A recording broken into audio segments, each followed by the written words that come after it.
Hello, this is Sudhir Kumar Dwivedi, Assistant Professor of Law from GEMTech School of Law, Greater Noida. The topic for today's lecture is restitution of conjugal rights under the subject drafting, pleading and conveyancing. Since our subject is drafting, pleading and conveyancing, so our focus will be on the political aspect, means the focus will be on the structure or format of the application rather than the substantive part of the act or the restitution of the conjugal rights. In short, let's try to understand what is the restitution of the conjugal right.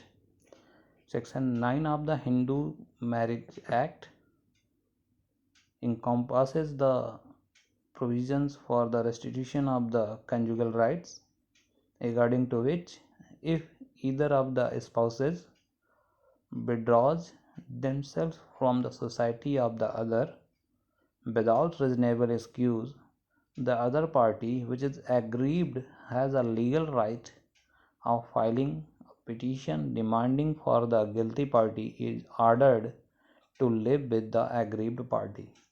So basically the application for the restitution of the conjugal right is demanding that the other party, means if the applicant is husband, the other party will be the wife, and if the applicant is the wife, the other party will be the husband, and the demand is that the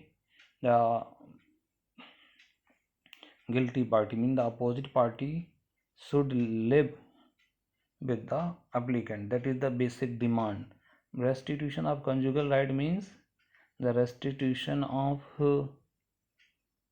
conjugal right is also including the right that the husband and wife should live together. And if the wife or the husband, whoever is the guilty party, is denying without any judicial or specific cause to live with the other party, in that case section 9 of the Hindu Marriage Act provides that an application may be made to the court that the other party should be ordered to live with the applicant. That is the basic concept of the restitution of the conjugal rights or matrimonial rights. Then now let's see what is the format of this application. It will start, as we know, that application for the in the matter of matrimonial dispute, we file an application in the family court. So here in the court of the principal judge, family court, district so and so, Delhi, HMA means Hindu Marriage Act petition number so and so of so and so year.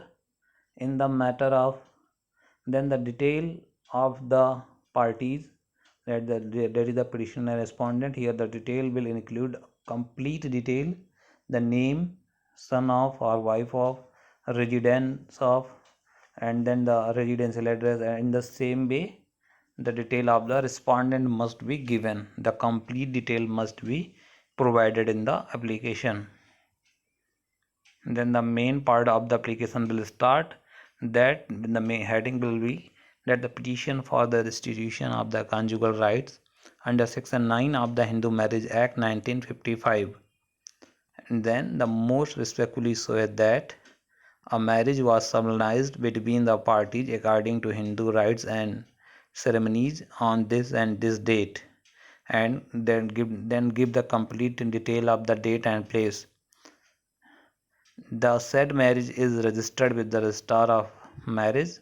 A certified copy of the relevant extract from the Hindu marriage registrar is filed herewith.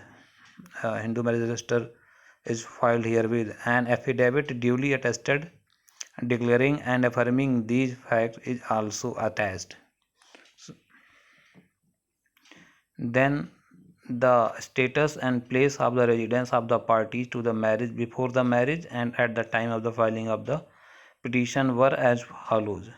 Then the status of the husband, his name and age, place of residence, and then after that the status of the wife and age and the place of residence before marriage and at the time of the filing of the petition.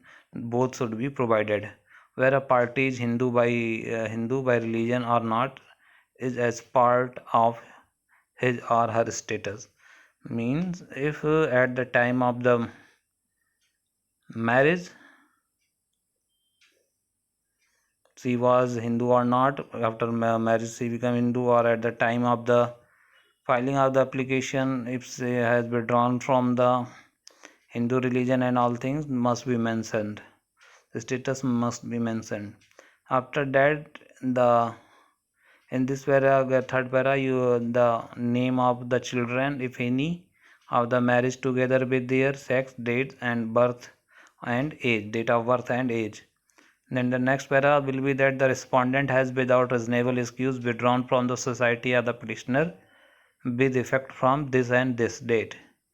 The circumstances under which the respondent withdraw from the society of the petitioner be stated here. The complete detail how the respondent withdraw from the society of the plaintiff, the complete detail must be provided in this para.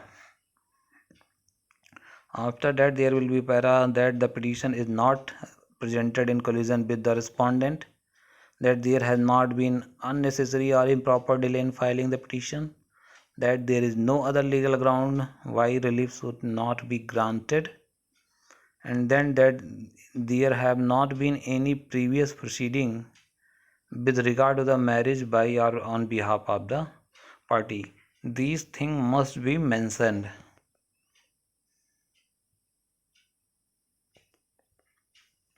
After that there have been the following previous proceeding with regard to the marriage by or on behalf of the parties. Then the serial number and year of the case, name of the parties, nature of the proceeding with the section of the act, name and location of the court, and what was the result of that case must be given.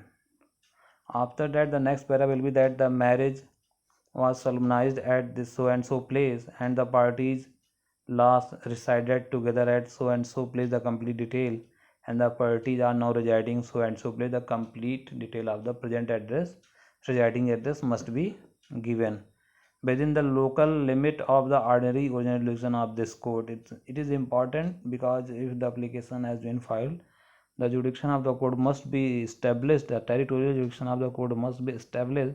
That's why the present or you can say the current residential address detail must be provided.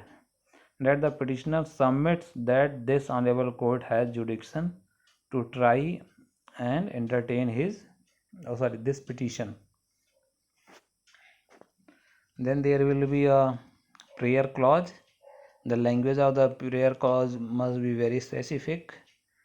In view of the above facts and circumstances, it is therefore most respectfully and humbly prayed that this honorable court may be pleased to grant a decree of restitution of conjugal right under section 9 of the HMA in favor of Prisoner Hindu Marriage Act.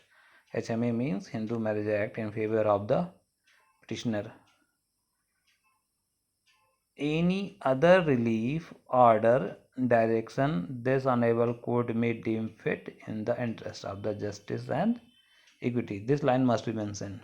Then there on the right side there will be sign of the petitioner. If it is through advocate, then the sign of the advocate. Not only sign, the name and sign of the petitioner must be there.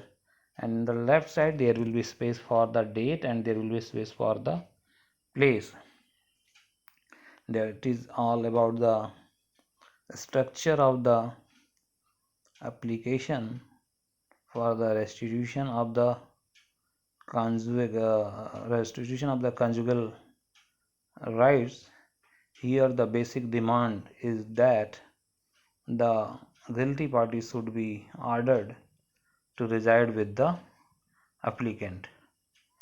That's after that there will be a verification clause that above named petitioner states on solemn affirm that para number 1 to so and so of the petition are true to the petitioner knowledge, and para number from so and so are true to the petitioner, information received and believed to be true by him or her, and then verified at detail of the place, date, then the sign of the petitioner. It is also again important to note that an affidavit of the petitioner is to be appended, means to be attached. An affidavit must be filed while the applicant is filing an application under section 9 of the Hindu Marriage Act for the restitution of the conjugal rights. The affidavit is a requirement, or the procedural part or the requirement. It must be a supportive affidavit must be filed, otherwise the application will not be entertained by the court. That's all about the application of the restitution of the conjugal rights. Thank you.